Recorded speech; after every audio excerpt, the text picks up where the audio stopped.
अजय जी के ट्रिक में आप सभी का स्वागत है। आज हम लोग 16 महाजनपदों और उनकी राजधानी को ट्रिक के माध्यम से याद करने की कोशिश करेंगे। भारतवर्ष 6ठी शताब्दी ईसा पूर्व में 16 महाजनपदों में बटा हुआ था। इसकी जानकारी हमें बौद्ध ग्रंथ अगुत्तर निकाय से मिलती है। तो 16 महाजनपद क्या थे, उनकी राजधानी क्या थी, इसको हम लोग ट्रिक के माध्यम से समझने की कोशिश करेंगे। पहला महाजनपद अंग। अब इसको हम लोग ट्रिक के माध्यम से समझने की कोशिश करते हैं। अंग में अगर हम देखें अंग महाजनपद में, तो आ के ऊपर अंग की बिंदी है। इसी तरीके से यह दो अक्षरों से मिलकर के बना हुआ है। अंग, अंग और गा दो अक्षरों से मिलकर बना हुआ है। इसी तरीके से इसकी राजधानी जो है चंपा। चंपा में भी अंग की मात्रा चा के ऊपर लगा हुआ है और ये भी दो अक्षरों से मिलके बना हुआ है, चा और पा से मिलके बना हुआ है। तो अगर हम देखें तो अंग जो है वो चंपा से मैच कर रहा है। इस तरीके से हम याद रख सकते हैं कि अंग की जो राजधानी है वो चंपा है। दूसरा महाजनपद क्या था? मगध। दूसरा महाजनपद मगध था। इसकी जो राजधानी थी गिरिब्रज थी और राजगिरी थी। ये मगध की जो राजधानी है गिरिब्रज और राजगिरी, इसको याद करना हमारे लिए आसान है। इसके लिए हमें ट्रिक लगाने की ज़रूरत नहीं है। फिर तीसरा जो महाजनपद था काशी। काशी बनारस का ही एक दूसरा नाम है, तो हम कह सकते हैं कि काशी की जो राजधानी थी वो वाराणसी थी या बनारस थी। चौथा महाजनपद जो था वो वत्स था। चौथा महाजनपद वत्स था। इसकी जो राजधानी थी कौशाम्बी। कौशाम्बी। अगर हम कौशाम्बी में देखें तो लास्ट में आम्बी करके आ रहा, लास्ट में अम्बी, आम्बी, आम्बी अम्बा, आम्बी अम्बा, अम्बा मतलब माता जी। तो वत्स और माता का संबंध होता है। इस तरीके से हम याद रख सकते हैं कि वत्स जो है उसका जो राजधानी है वो कौशाम्बी, आम्बी वत्स, अम्बा वत्स। पुत्र और माता का रिलेशन शो कर रहा है। इस तरीके से हम याद रख सकते हैं वत्स और का जो महाजनपद की राजधानी है वो कौशाम्बी है। वज्ज, अगली राजधानी है वज्ज। वज्ज का जो पहला अक्षर है वा है और इसकी जो राजधानी है वैशाली मिथिला। वैशाली मिथिला। वज्जी में पहला अक्षर वा है और वैशाली में भी पहला अक्षर वा है। इस तरीके से हम याद रख सकते हैं वज्ज की जो राजधानी है वो वैशाली है। अगला जो महाजनपद है कोसल।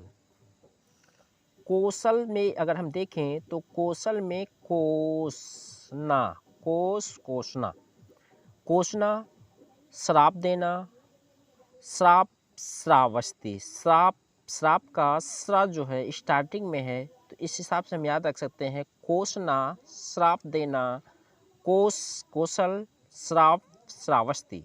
इस तरीके से हम याद रख सकते हैं कोसल महाजनपद का जो राजधानी था वो श्रावस्ती था। अवंती, अगला महाजनपद जो है अवंती। इसका जो राजधानी है उज्जैन। उज्जैन का ही पुराना नाम अवंती है। इस तरीके से हम याद रख सकते हैं कि अवंती का जो राजधानी है वो उज्जैन है।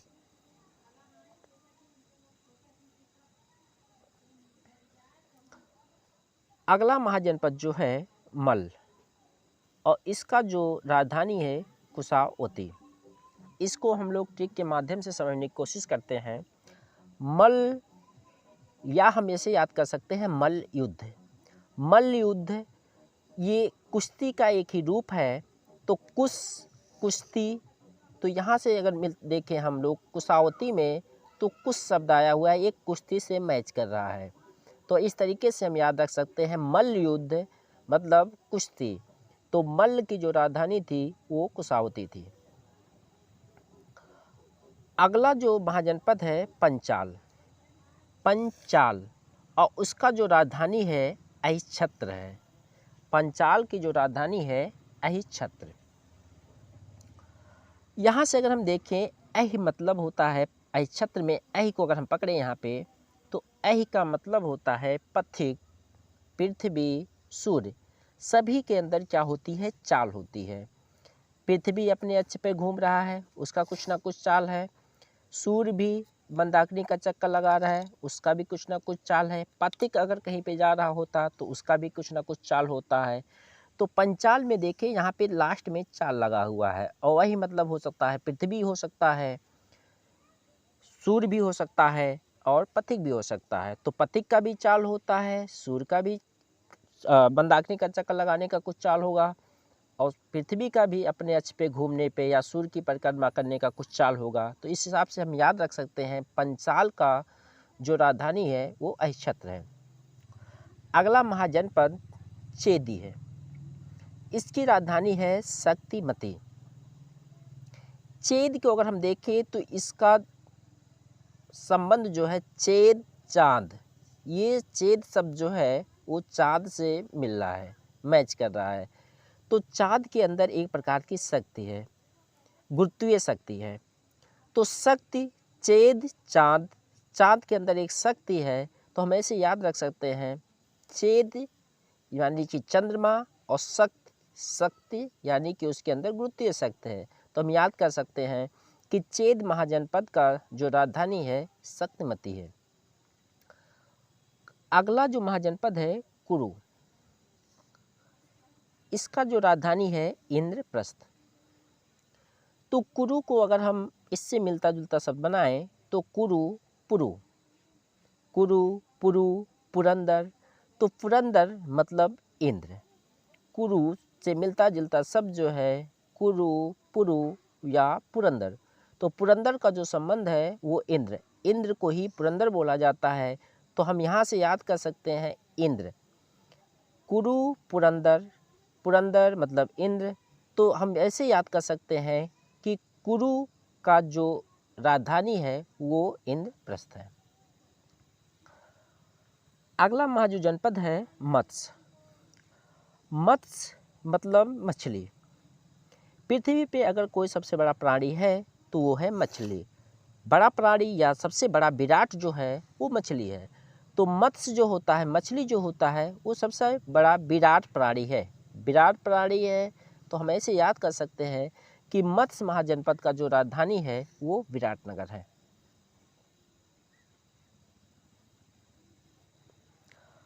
अगला महाजनपद है कंबोज। कंबोज और उसका जो राजधानी है हाटक।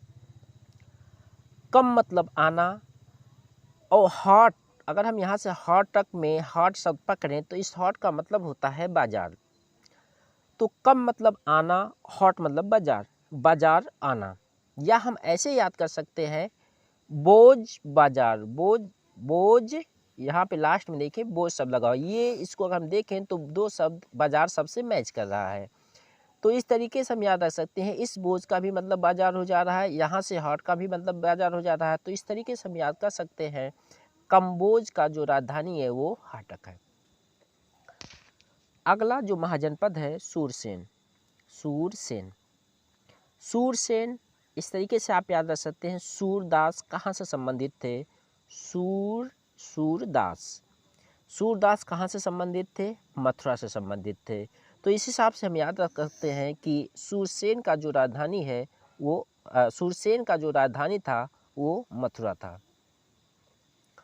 अस्मक, अस्मक, अगला महाजनपद जो है अस्मक है।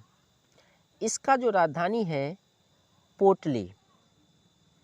अब इसको अगर हमें याद करना हो तो अस्मक या अस्मकर, अस्मकर मतलब एक धातु होता है जिसका उपयोग गहना बनाने में किया जाता है, और गहने को हम लोग किस में रखते हैं, पोटली में रखते हैं। किस में रखते हैं, पोटली में। तो इस हिसाब से हम याद कर सकते हैं कि असमक का जो राजधानी है वो पोटली है। अगला महाजनपद है गांधार, और गांधार का जो राजधानी है वो है तक्षशिला। गांधार का राजधानी तक्षशिला। गांधार में अगर हम देखें लास्ट के 2 अक्षर पकड़े तो यहाँ से हमको धार शब्द मिल रहा है, धार। और तक्षशिला में लास्ट में अगर हम देखें तो शिला शब्द मिल रहा है हमको, शिला। तो धार पे हम लोग क्या लगाते हैं, धार कहाँ लगाते हैं, शिला पे लगाते हैं। धार कहाँ पे लगाते हैं, शिला पे लगाते हैं। इस हिसाब से हम याद रख सकते हैं कि गांधार की जो राजधानी थी वो तक्षशिला थी। तो आज हम लोगों ने पढ़ा 16 महाजनपदों के बारे में, उनकी राजधानी को याद करने के ट्रिक को हमने समझा। इस तरीके से हमें उम्मीद है कि आप लोगों की सारी चीज़ें समझ में आई होगी, और हमारा अगला प्रयास रहेगा कि हम इसको और बेहतर तरीके से समझाने की कोशिश करेंगे। Thank you for watching.